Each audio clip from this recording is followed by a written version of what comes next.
बांधकाम विभाग व आरटीओच्या दुर्लक्षामुळे घडला अपघात, सर्वसामान्य नागरिकांमध्ये चर्चा।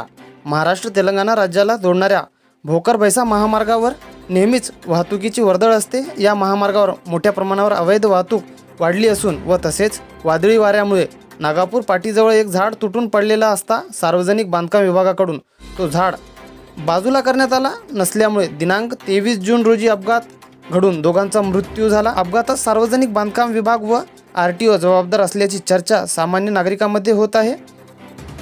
भोकर तालुक्यातील 22 जून रोजी सकाळी 5 वाजता वादळी वाऱ्यासह पाऊस झाला।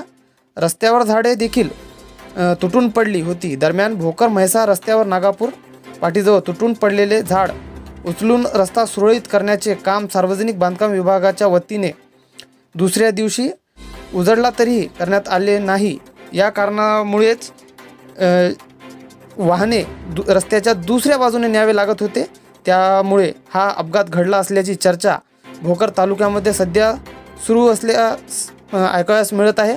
दरम्यान 23 जून रोजी दुपारी 2 वाजण्याच्या दरम्यान नागापूर पाटीजवळ त्या झाडाला वळवून आपले वाहन पुढे नेत असताना टेम्पोने समोरून स्कूटीवर येणाऱ्या अंगणवाडी सेविका अर्चना शिंदे यांच्या वाहनाला धडक देऊन वाहनासह 2 किलोमीटर फरफटत नेल्याची घटना समोर आली आणि यामध्ये अंगणवाडी सेविका अर्चना शिंदे यांचा मृत्यू झाल्याची बाब पुढे समोर आली।